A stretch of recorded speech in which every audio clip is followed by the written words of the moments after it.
Linda Tivendale. I'm the president of the Victorian chapter of the AIB, and I'd like to welcome you to our webinar this morning. I'd like to acknowledge the traditional owners of our land, our first builders. I am joining you from the land of the Wurundjeri people, and I pay my respects to their elders past, present and emerging. A little bit of housekeeping. Those of you who have been sitting there have already heard this, but we will be recording this and sending it out to both the people who are here who might want to revisit what they've learned, the people who haven't been able to manage 8 a.m. on a Monday morning. It's okay to ask questions as we go along, particularly as there aren't many of you, so you can put in some quite detailed questions if you like, and we can answer them as we go along. I'd like to introduce our speaker, but before that I'd also like to mention that Solid Support are national sponsors of the Australian Institute of Building, and we're very grateful for their support. They provide specialist project management programming and related services to the construction industry using the planning software Power Project. Sunay Svetslut is a business intelligence consultant at Solid Support, and she will, I'm sure, provide you with some details on her background as we get started. I was going to just cut and paste what was on the invitation, but I thought that was a tiny bit rude and lazy, so we'll leave for some more personalised information. We all know how important it is to plan and manage time for our projects. In fact, you know, there's quite a focus on planning and managing time. So I think it's really fortunate that we're going to gain some knowledge on how to use some of the tools from Solid Support to improve our outcomes. So thank you, Sunny. Thank you, Linda, for your introduction. Let me start in presenting mode for this. Can you still see my screen well? Yes, I can. It's all good. Excellent. So this webinar is about project insights and reporting using business intelligence. This is all very trending and popular topic at the moment. Solid Support have started to invest in this new product about a year ago. There's more software available that allows you to analyze your planning and scheduling information using all sorts of technology. So I will explain today a little bit about what business intelligence is, what it means, and especially what it means for the construction industry, which is of course applicable to everyone here. A little bit about Solid Support. Solid Support provides a whole heap of services to the construction industry in Australia. Many of you probably know all these faces, but I'll just quickly introduce a few of my colleagues. We have Tim, who's located in Victoria. He's responsible for our office down there, and he's a construction planning specialist. We also provide 3D and 4D BIM services with Jim. You might have heard about Anamika Sharma. She's our forensic planning specialist. Mang, who operates our Power Project help desk in Australia. So if you're using Power Project, you might have heard his voice on the phone. And of course, Darren, who's our national training manager. He's training construction specialists in MSP, Power Project, P6, and also forensic planning. A little bit about myself. My background is in business administration, but I've been with Solid Support now for 3.5 years, so I've learned a lot about planning. That's how and why my interest and passion for data and numbers sort of got together. So I've been interested in this topic for a little while now. So what is business intelligence? I always find it a bit hard to explain topics just from information you find online. So I just start with a broad definition of what business intelligence really is, and then later on I will make it more specific for the construction industry. So business intelligence is the use of strategies and technologies for analyzing current and historic information with the objective of improving decision making and providing competitive advantage. Why would you use it? What are the main benefits? So with business intelligence, you can really easily start to automate processes, which can be really helpful. We use business intelligence to predict the future, because with past and current data, you can analyze trends that you can use for future predictions, of course. We use business intelligence to control costs that can be of your individual project or a whole lot of projects, for example. And with business intelligence, you can provide more and reliable and accurate data. A little later on, I will provide more detailed information about how that's applicable to what we do. So stay tuned. Business intelligence for the construction industry.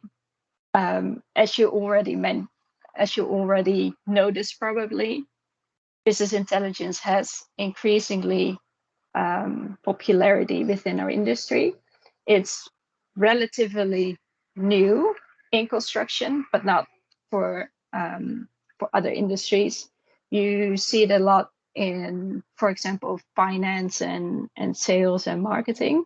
So it's very exciting that we can use all that past experience of people to implement it in what we do.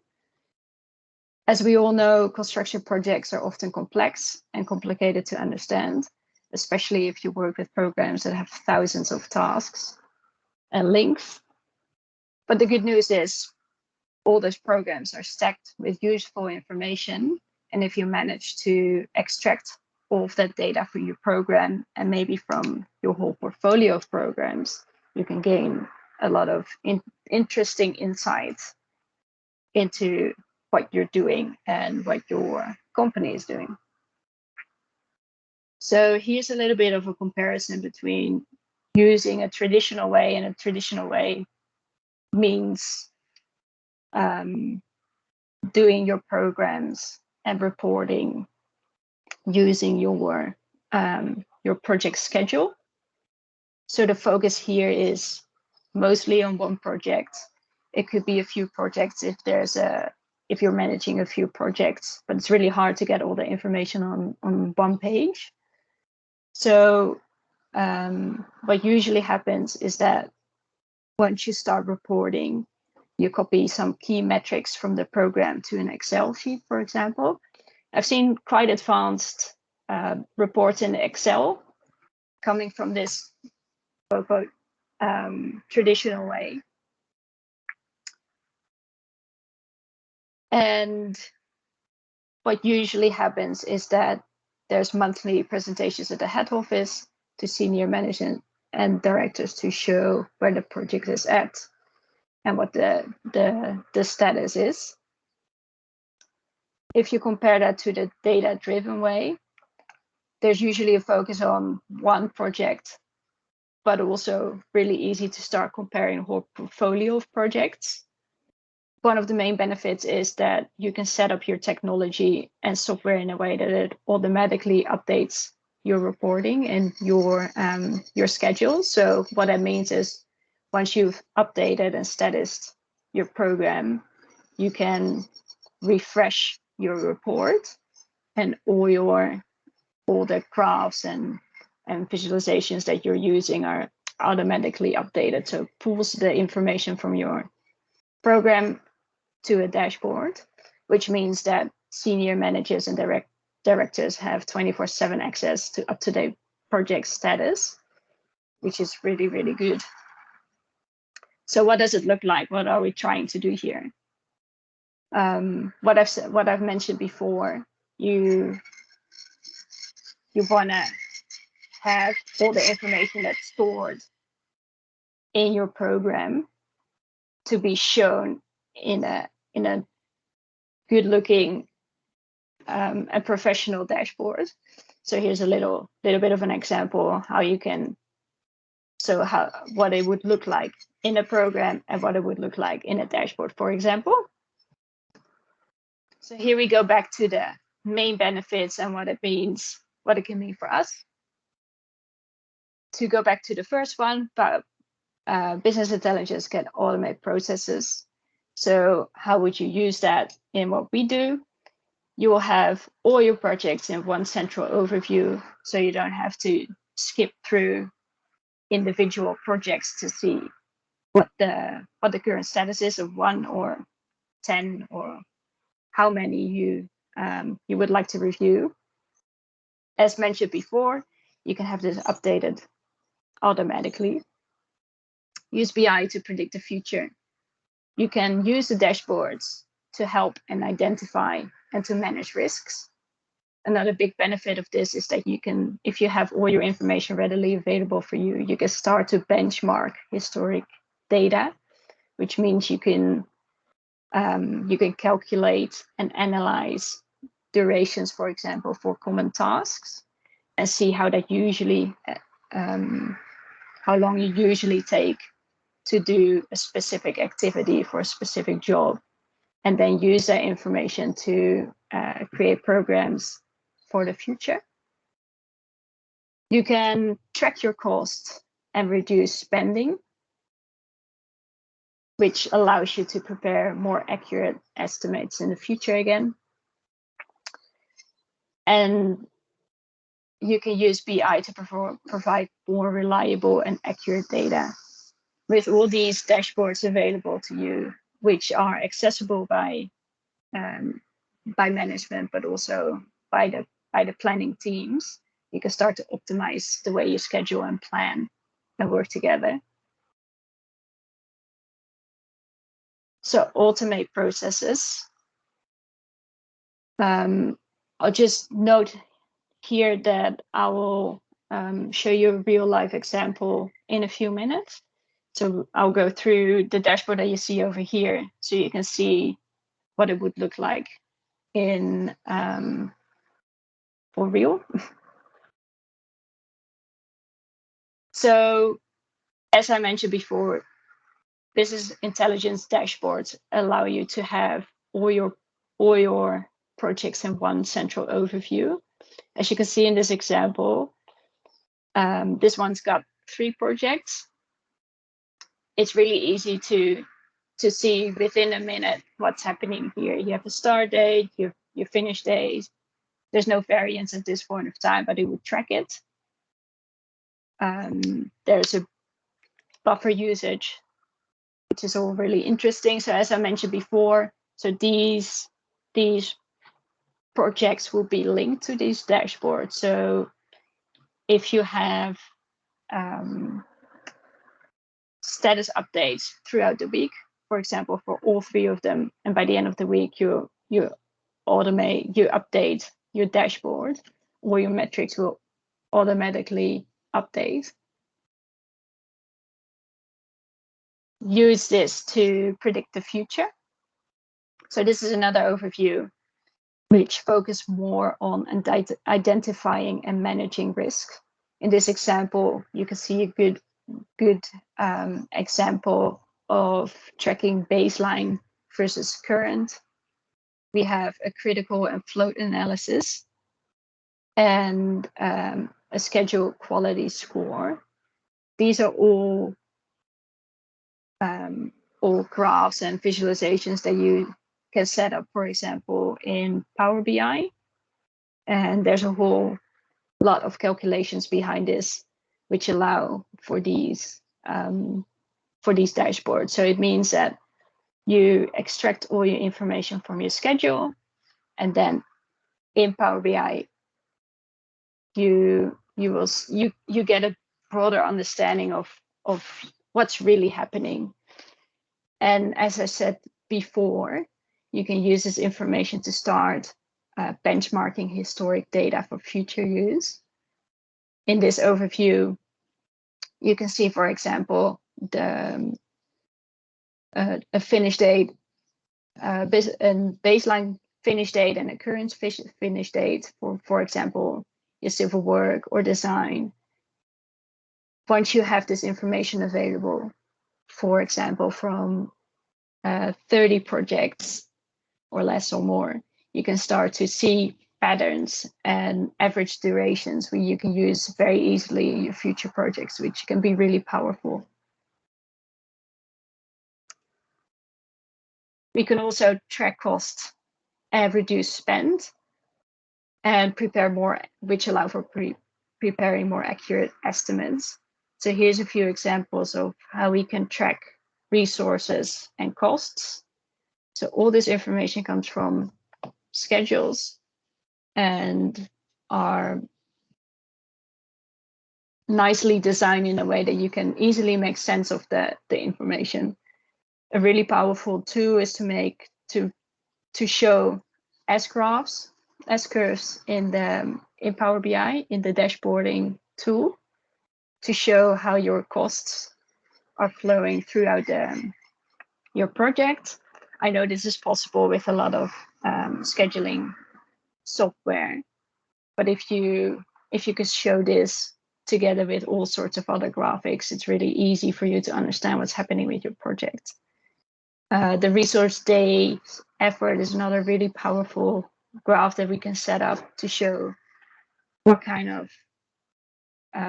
resources are needed at what point of your project, which makes it way easier to plan and allocate costs.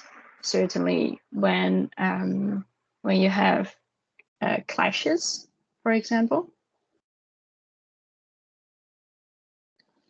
And these dashboards really allow for more reliable and accurate data. With overviews like this, you can start to look at your schedule in a different way.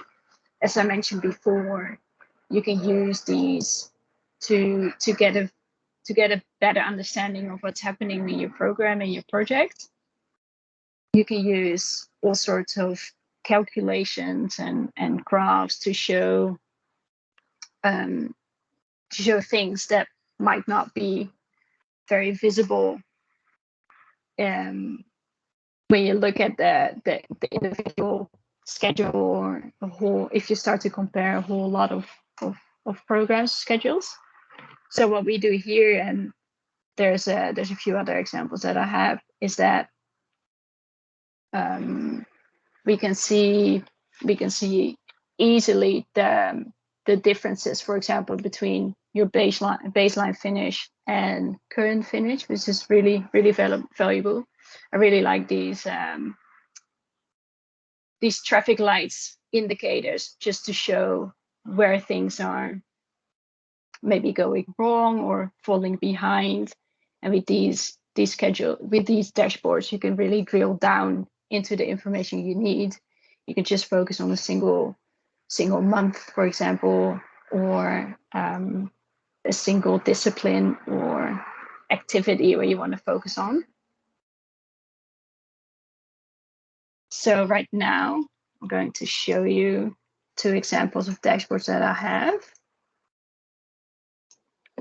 This one might be already familiar to some of you. We use this example often, so I'll show you another example. This is the one I've shown you before. We've got 3 projects in here, and this is an indicator if the project is on time or not. If you go in here, we can drill through, and it will show you another page of very detailed information what's happening with this project. And what I mentioned before is you can, if you're, for example, just interested in these windows, you'll click on it and all the information will interact with it. So you can very easily drill down on the specific information you really want to show, which is really great. Really like this dashboard for that. And so I've mostly shown you Power Project dashboards. There's you can also create dashboards with any scheduling tool, basically. I'll show you another one that we have that's created using P6 information. So just for the people that don't know, this is this software is Power BI. It's a scheduling tool. There's other sorts available, for example, Tableau. I'm a Power BI user mostly because it's really easy to share your presentations and your dashboards with other people. So I'm just going to show you a few examples how this would work. This one is a little bit more interactive, so it's fun to show. So for example, you can go in your architectural drill down. If you click on one, you would see that everything will sort of move with it. You can filter down on WS levels.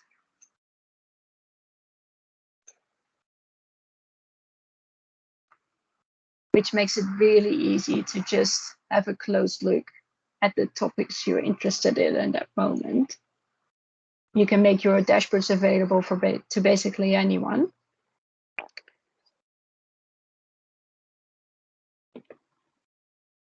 So people that are responsible for a certain project could just focus on what they want to see, and other people can focus on the other things, which makes it really interactive. I'll show you a few more pages. So this is one of the graphs that's really powerful, which is the tracking of activities along the project. You see how the project is supposed to track versus how it's actually doing. So this one is really on point at the moment, but you can imagine this being really powerful if you fall behind or ahead. Really easily see what's happening. We have a critical path analysis. What I really like about this is something which is really hard to do in your program is say flow paths +1, for example. So it will show you only the activities that have a float +1 or 7. This is really interesting way to look at your program. You have here the number of critical tasks and they're critical. So it's really interesting to go through. Got another page here that measures schedule quality. You can set your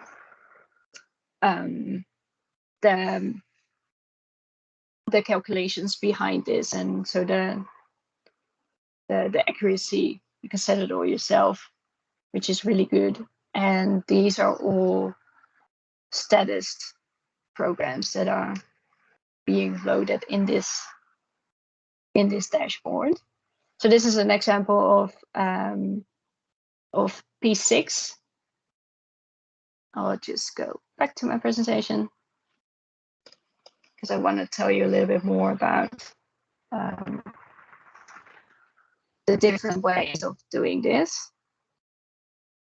So the examples that I've shown are using Power Project and P6. You can also do create these dashboards with Project. So how does it work? Currently, there's not yet a way to simply link your planning information to software like Power BI or Tableau. You need, if you want to automate the dashboards that you do, you'll need to store and export all the information you have in your project firstly in a database. There's various ways to do it, and every planning software extracts information in a different way.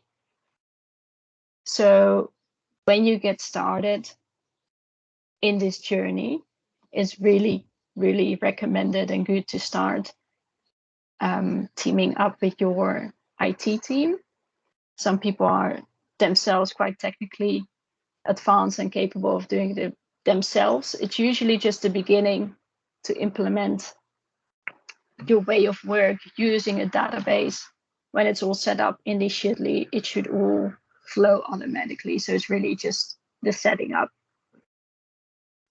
Yeah, just saying there's different ways. Power Project has a free BI toolset, which really easily allow you to export all your data from one project or whole folder of projects, or an enterprise link that automatically pulls it to a database, which you can then upload in your Power BI, for example.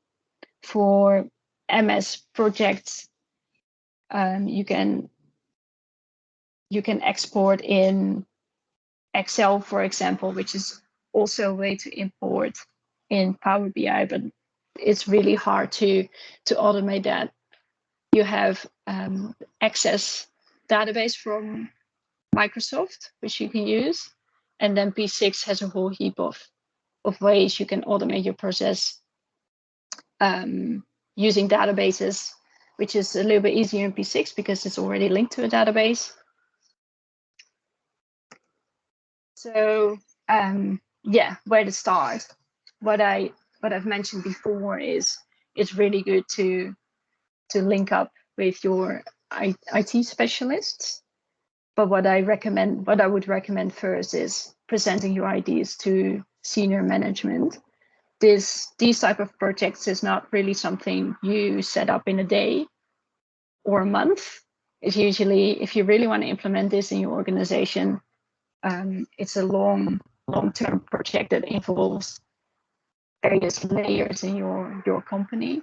So I would recommend to first talk to senior management and seek their approval and try to convince them that this is a really good way to go to analyze your projects and to have a good grip on what's really happening.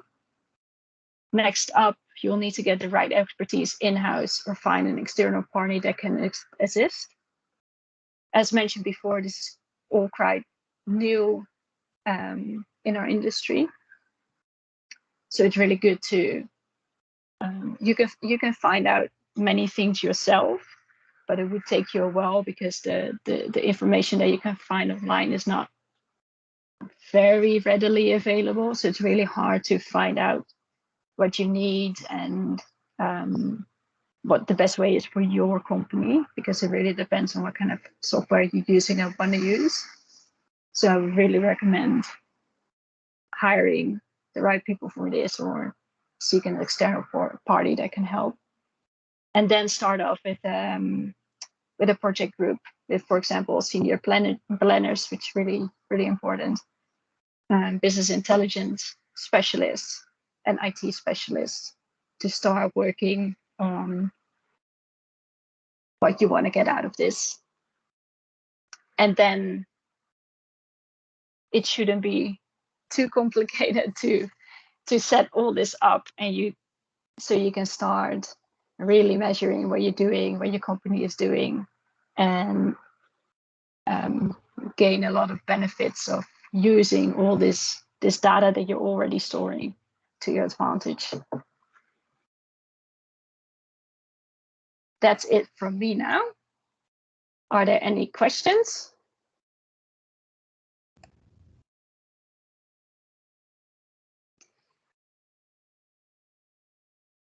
Thanks, Anna. Are there no questions from anyone?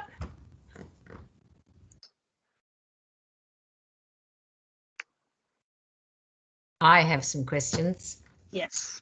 I used to be the person who, in one of my jobs, who exported the information onto an Excel sheet, and so I can see the benefit of not having to do that. My Excel sheet wasn't all flash, but nevertheless, it was a tiny bit time-consuming. Yes. Is there a risk that that people just press a button and they have all this information and they don't really know what it is? Like when it's being set up, is it being set up with a team who knows what they're trying to find out. That's not a very well phrased question, but yeah, I can see that there's a risk that you will have so many options that you'll go for a whole lot of stuff and then you won't actually know what you're looking at.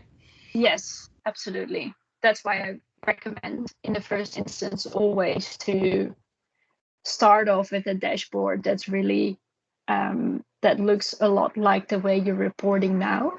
I guess everyone is working with Excel sheets, and Excel is also a Microsoft product, so it's really easy to sort of mimic the report you have now in Power BI, for example, and just start off with that one. But then you'll have the advantage that you can update all the information automatically, which is also a risk.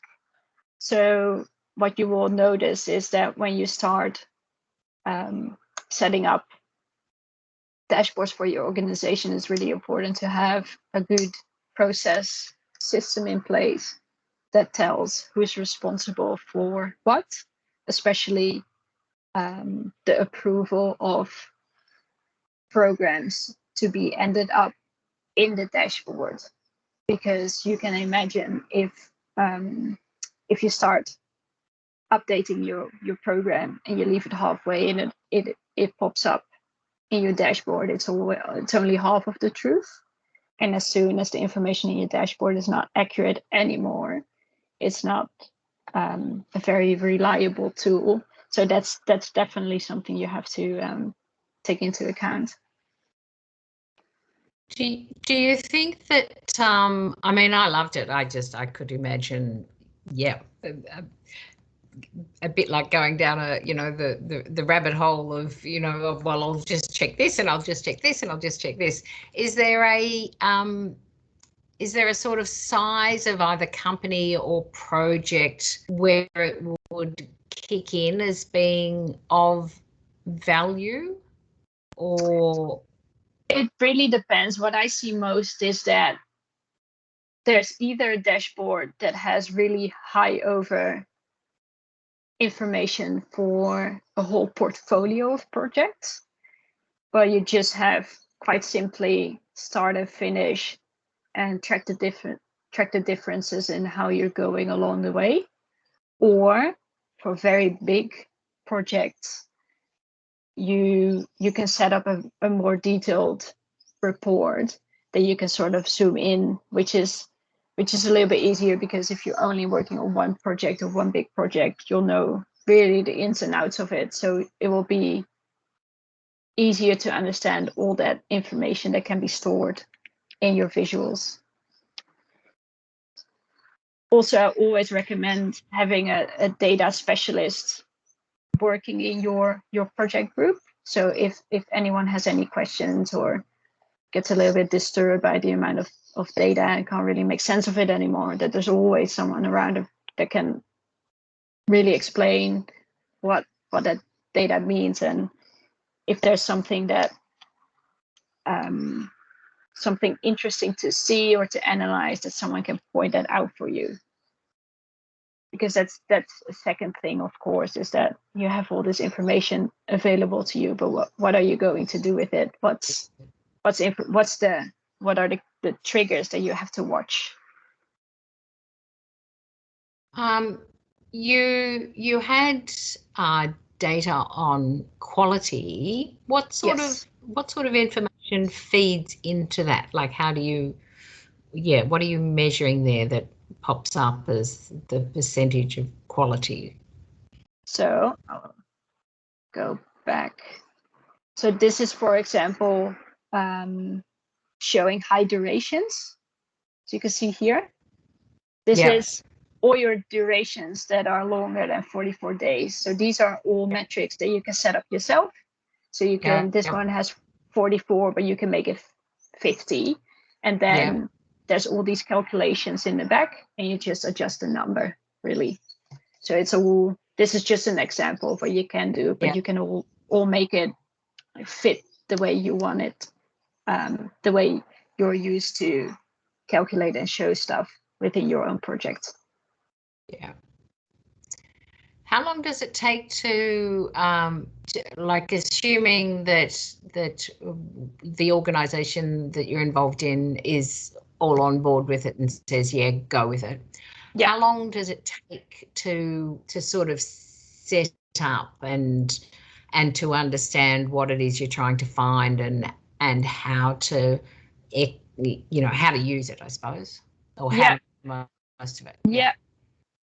So from experience, it will take between 4 months to 2 years, depending on the size of your company. I've heard multiple cases of durations longer than a year, but that's mostly the main factor in this is that there's a lot of people involved that have to review, think about what we're doing and approve.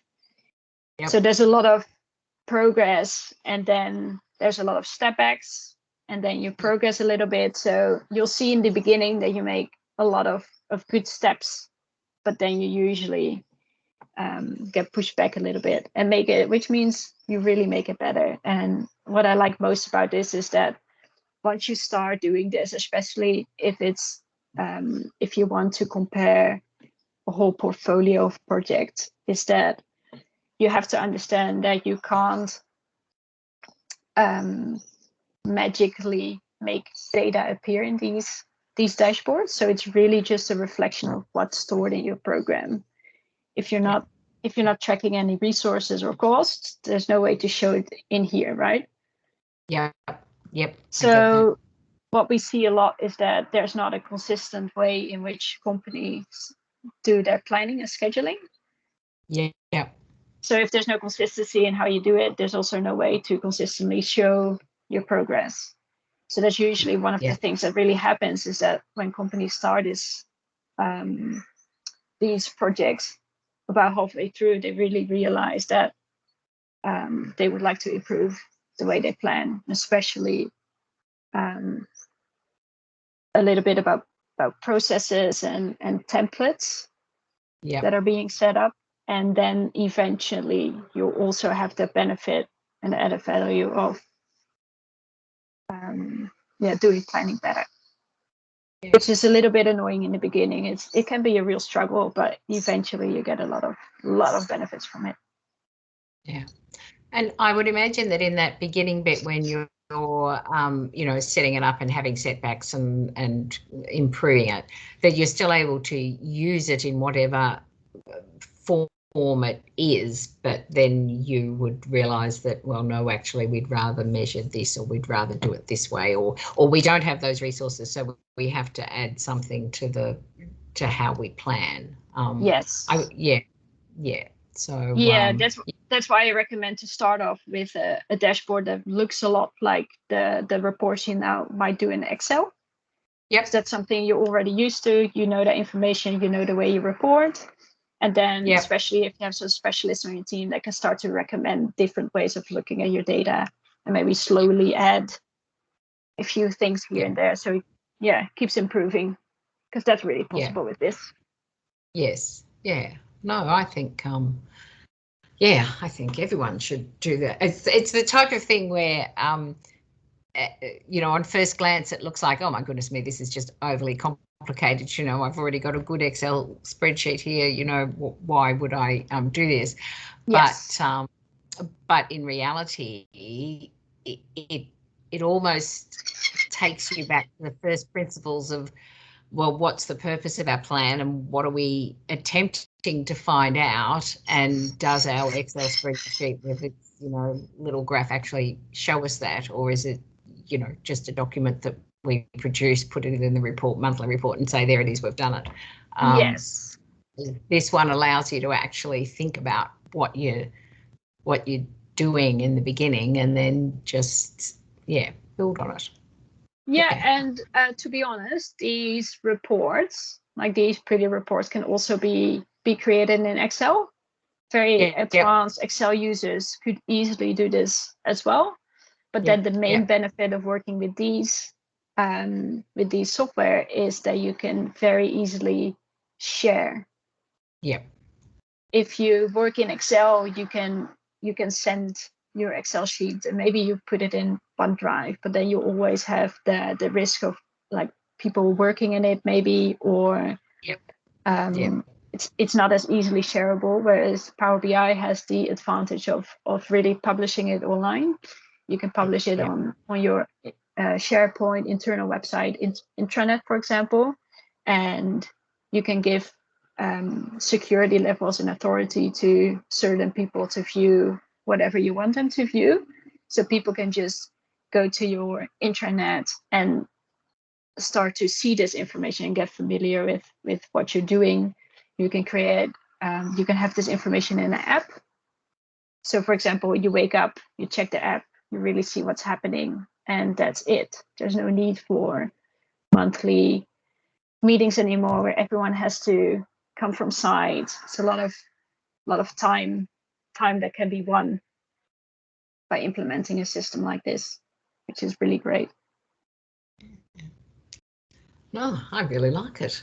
It's a shame That's good. Shame I'm not working on site anymore and can say to everyone, hey, let's do this. Yes, it's really exciting. Do we have any more questions from anyone?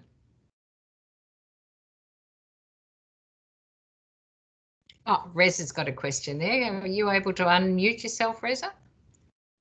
Hi, San and Linda. Thank you for organizing this.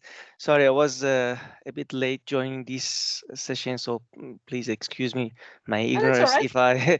Yeah, I was trying to find my login with my Eventbrite. It's just I assume that actually it's a Zoom meeting. Anyway, my ignorance. Sorry.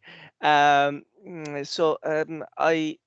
wanted to know what how the system works. I think probably I missed it because you mentioned that actually that Power BI sits on as a plugin for the Power Project or P6, or no, just no. So how did that yes.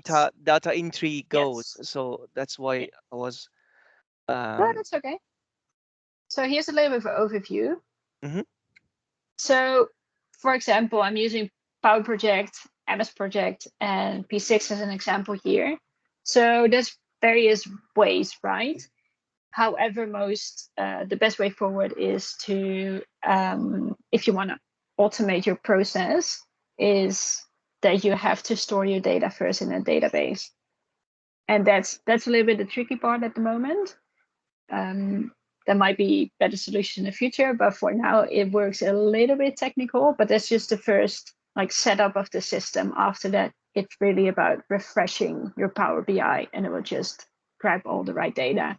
So what happens here is that you have to create a connection between your planning software and an external database. Mm-hmm. Here's a few examples that you can use. Once that you create that through so-called bridges. Once you've set that up, then you go into your Power BI or your Tableau, and you can upload the information in there. But you really need like an in-between solution. You mean that we're using that database server as a bridge so we can upload the one in those visualization tools in essence, is that right? Exactly, yeah. Mm. Because the data is all stored in a not very useful way in your program. So it needs to be exported first in proper tables and columns, so to say, and that really happens in a database, so you can make use of it. And then once you do it, there's not much of cleaning up of the data you have to do, which is pretty good. Okay, good.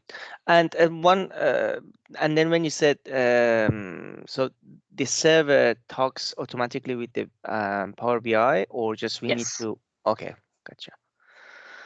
Yeah, you establish another link with Power BI and, for example, one of these databases, and once all the information is flowing, you just update, and it will get all the new data for you.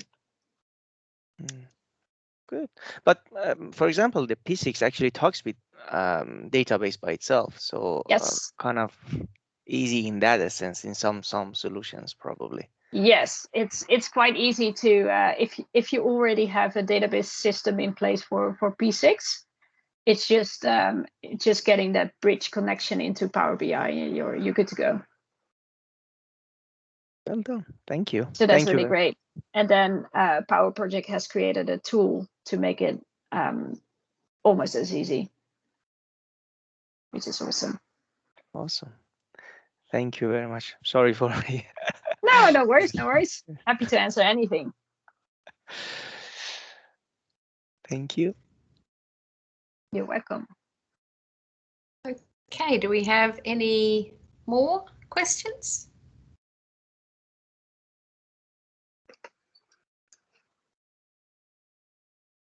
I think that's it, Linda.